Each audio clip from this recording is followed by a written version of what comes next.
So my name is Bryson Wheeler, and I'm a second-year student at Georgia Southern University, and I'm a sports management major with interest in data analytics or just something in the sports field. But I'm here with Justin Roberts, who is Georgia Southern baseball analytics, and I just hope to learn more about what he does day to day and see what his job's like more. So the first question is, what is a typical day like for you? Okay, so typically I get around J.I. Clements around 12 o'clock, and we'll start practice around 1-ish, or early work around 1-ish, start going around 2. Typically throughout a day, like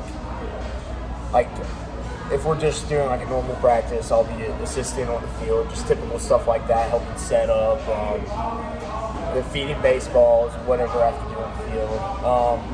Usually at some point we'll want to go run our TrackMan system or use our Rapsodo. So those are our ball flight technologies. Run up to the booth and run TrackMan because that's where we do it up there. It's all set up on the computer. We'll do that for scrimmages, games, like batting practices, stuff like that, or sometimes bullpens off the game mound. And then we'll use like the Rapsodo, the hitting one in the cages, and then the pitching one in the bullpens. Well, this was going to be a later question that I was going to ask, but what specific technologies? I'm going to just go off that since you were talking about TrackMan. So yeah, we have TrackMan, which covers, it's a field-wide camera that tracks everything off the game mound, all the pitches off the game mound, right? And then we have, of course, everything the hitters do from the TrackMan. So that's ball flight. That means we have vertical, horizontal movements, or pitch shape, and then of course you get your exit velocities, your distances, all that good stuff too. And then you have there's two different kinds of Rapsodos, basically kind of the same thing, do the same thing with ball flight. Also use, this is my personal favorite because I grew up using this, the blast motion sensor. You put it on your bat knob and it tracks bat speed, bat path, cool stuff like that. We did that in high school. Yeah. I'm trying to think if there's anything else tech-wise. Of course, we video a lot. We do a ton of video work, a bunch of iPad stuff, but I've heard we might be getting an Edgertronic camera pretty soon. So, yeah, sweet. Another thing to add to the arsenal. All right. Well, what is your favorite part of the job? You know, I absolutely adore being around these guys. Like, that's something I was never really around growing up playing baseball. I mean, these guys really do, like, want it bad. Like, they want to win really bad. It's really cool to see it, like all these guys who are really good at the collegiate level. Like, baseball players here at Georgia Southern are really stinking good. Like, they surprise some people. And, like, being around how hungry these guys are to win a championship, and to see them, like, day in and day out, the energy they bring to the ballpark, it really is infectious. And, like, they're willing to learn this, like, the metric side of it. And, I mean, and they also have that old school baseball spirit where they just want to stink and go out there and compete too. Like that, the number stuff, it's cool. Like they practice with it, but like once they get out on the field, they're dogs. Like they're ready to compete. So that's no doubt my favorite part. Like meeting these guys, building relationships. Same with the coaches too, because they're awesome. The coaches have been unbelievable.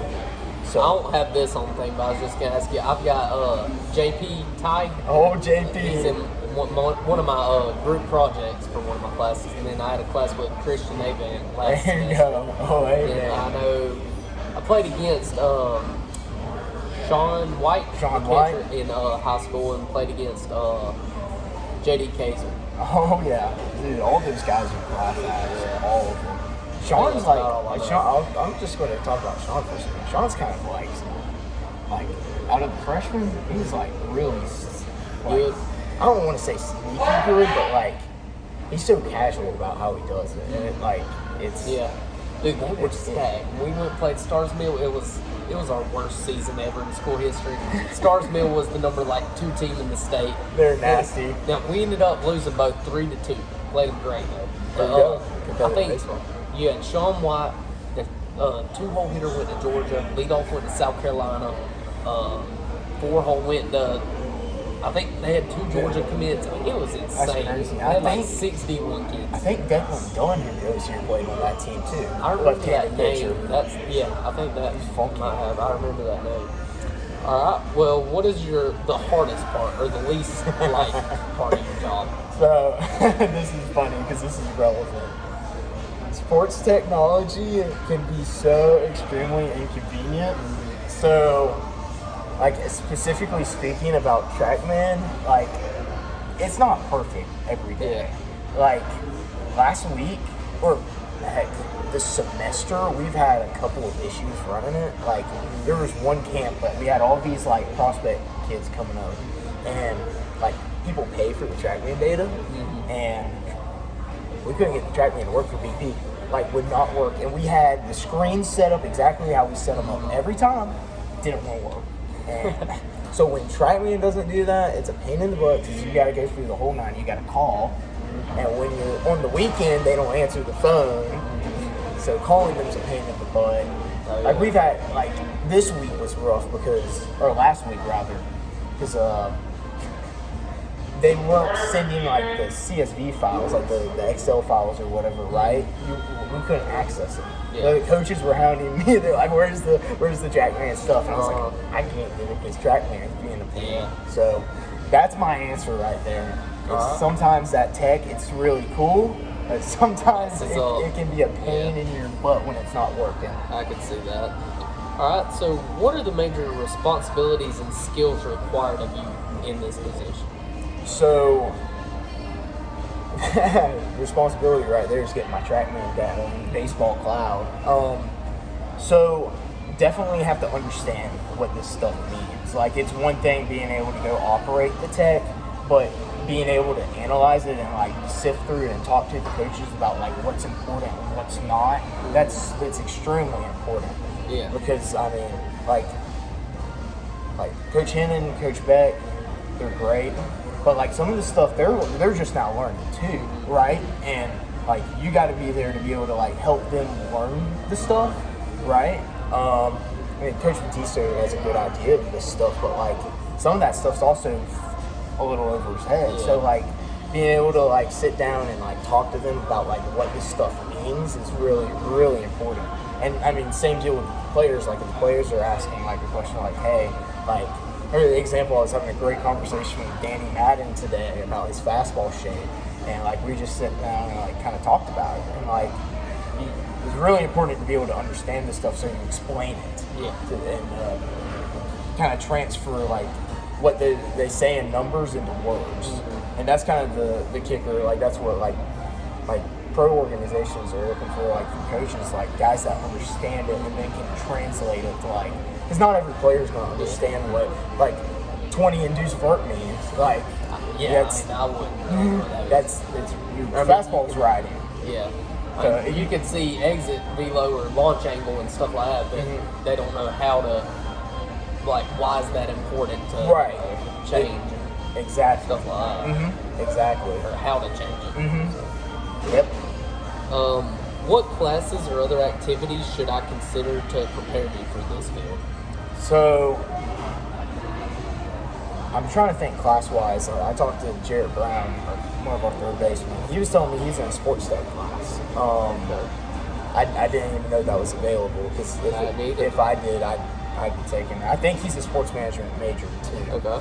So that's what I got class-wise. Because I'm computer science. Because I'll get into that in a second. But kind of like taking a step back and like researching, like kind of doing your own research on your own time, because that was something that was really important for me last year. Like I knew I wanted to do this, but I didn't know how to go about it. So I spent a ton of time, and I mean a ton of time, like going through like Baseball Savant, like Fangraphs, like looking at articles, like something like I learned a lot from was just listening to podcasts, like baseball podcasts. So like Driveline posts some really, really good like podcasts with like their R&D guys and like their sports science guys. And I mean it's a lot of good information to like soak in and kind of get an idea of what you're getting yourself into. If you're looking for like major league like information, rates and barrels with Enos Saris and Britt Giroli and Derek Van Riper. They're awesome. They're really good explaining like numbers and whatnot on the big league level. Something I found and like pretty much kind of I jump started from there. Like I went off was like looking for guys that like are in that position, and like exactly what we're doing right now, and like reaching out and talking to them, like connecting with the guys that are in these positions and like asking them these questions is humongous. So like I found this article written by Ethan Moore, who was with the Twins and now he's with the, I want to say the Rockies. He has a front office job with the Rockies. He posted this article saying kind of these things, right? And like how he got his job, and talking about like what I was about to say, like I changed to computer science because I learned I needed to learn coding, like to do like the statistical analysis over like these large sets of data, right? And then talking about connecting with others. So like the reason I'm where I'm at is because I reached out to Colin Murray, who was doing this last year. So I mean, just asking people, because I went in with the intention of just saying, hey, like, I'm just curious to like what you do with your job, like, and this is kind of what I've been working on. Next thing I know, he's like, hey, meet me over at J.I. Columbus tomorrow. And I've done this with a couple of different people. Like, once you get in, you're kind of in a sense, because now you have one guy who knows somebody and who knows somebody else, like, especially when you're around like the coaching staff. Like I've talked to Jeff Cordy, our volunteer coach, introduced me to this guy named Charlie Young, who works with the Astros. This guy was Illinois, when Cordy played at Illinois, this was their like data guy, right? And then he went to go get a pro job. And like I sat there, and that guy was a dude. I talked to him probably for like a whole hour just talking about like what I do, what he does. Christian Bourne, our director of ops, like was telling me about their director of ops at JMU when he played, and he works with the Cubs. So I said, you know, I'm going to call him too while I'm at it. So like reaching out and calling and just like, or asking like these questions we got here, and just saying, hey, I got a moment of your time, even if it's like 10 minutes, and just asking a couple of questions is so valuable, because now you got guys that like are experienced and know what they're talking about, giving you this information that you can take on, right? And now you have these connections to where like if you have any more questions, you can always reach back out, and like, hey, if you're like trying to get a job one day, like it's also helpful, because it's like, hey, I know so and so, maybe he can help me out with something, kind of deal. Like I've learned that with baseball. It like really and truly is almost like more like who you know, which That's is what our teacher says. Which it's really crazy, because like once I got with Colin, I met all kinds of people, and like what's cool about Colin is Colin went on and took a job with Detroit, and now he's a developmental coach with the Orioles. So like I know this guy that works for the Orioles, I know this guy that works for the Astros, I know this guy that works with the Cubs. Like I've met like. You got the pro guys that come back in town. I know, like, I've talked to these guys about their stuff. And, like, of course, like I said, with the coaching staff, Tiso knows, like, the director of pitching operations for the White Sox, and so on and so on. Yeah. So, like, these guys can really, like, help you, like, set you, like, a path. Because, like, one phone call can do a world of help for you. Yeah, that's why we have to do this. He says the whole class pretty much is just trying about getting connections and getting your name out there, stuff like that. But this is perfect if you want to work in sports. All right, how is your organization structured, and like who else works along with you? Do you have anybody else who helps with your stuff? Okay, so chain of command is pretty much so. I guess I technically report to Christian Bourne, so the director of ops. But I mean, I work under all the coaches. And then, so I came into this year thinking, because this was my first year being in charge of everything, I was like, University of, I don't want to mess this up, it's Iowa, has an awesome like student manager program. And I was like, that would be really, really cool to try to have something like that here at Georgia Southern. And I know all of the bigger schools, like when we went down to Scrimmage, Florida, they had all kinds of like student managers running stuff. That's my team, Florida. No, Florida. Yeah, we split the series. We should have won something. Hey, they're good, so. They are. They're next ranked. We're not ranked. Yeah. They're ranked. Well, I think Georgia Southern probably should be ranked. Honestly. What I've been See we're ya. about to go play all these ranked teams and show why we should. Oh yeah. Hey, you'll get to be ranked if you play good. So That's what I'm saying. you get your chance right off the bat. That's right, Little Tennessee. What was I saying? Oh, talking about the student managers. So I went out and I kind of did like, I posted all these papers I wasn't supposed to post on campus. And I had a little scan code and had all these people kind of apply to see kind of like I did a little interview process and like asked around and I took like 2 or 3 people just to come help out. So I have this kid named Mark who does video work during the scrimmages. So like he's recording all the hitters during our scrimmages.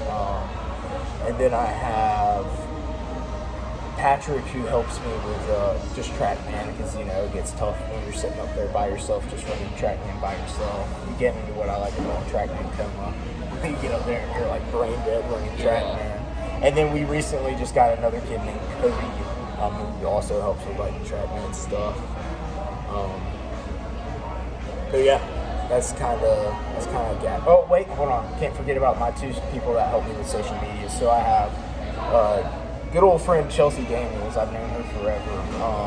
She's helped out a ton with our social media page, and also I just talked to the girl. Her name is Mary, who did it last year about helping us out again, working on graphics and whatnot. So I can't forget them because they're technically analytics too. But yep, that's the team I'm working with. All right. How do yours and the team's philosophies with analytics differ from other teams to give y'all the edge? Like, why are y'all better than somebody else? This is a really good question because I was sitting there looking at this last night. Because I'll tell you what, I can 100% tell you that there's teams that use analytics better than us. Because they have whole like a full-on like department of like, they have like directors of development now, like some of these big SEC schools, like I was curious. I'm looking for a job. I want to get out of here, right? Oh, yeah. So, like that's kind of like what I'm doing right now, and it's just full on. You have this big position where they sit down and then make reports, and they do this and do that. Not that we don't do this, but they have a lot of people like they have more resources. Exactly, and like you have all these schools that are getting like these pitching labs, like which are all like that's mind blowing. We do have a biomechanics lab, so we're kind of dabbling in that now. And like I said, we're trying to get that edger. But like these schools with these big resources, these big money schools, like it's kind of hard to compete with. Like you have Wake Forest's pitching lab, which is insane. They got their TrackMan portable, their Rapsoda, their edger. They've got all kinds of stuff. But I will say, like you can have all this stuff, but like you also have to know what you're doing with it, and it's like devising game plans with that. And I think that's where because like where you have all this technology, you also have to know how to use it, and there's different ways you can go about it. And like as this field is ever evolving, like there's always something new that's going to come out, and like us trying to figure out what that's going to be and getting ahead of it. So like we're talking about like figuring out like, and I know plenty of people around like baseball in general understand like the machine learning stuff and like computer science and like creating like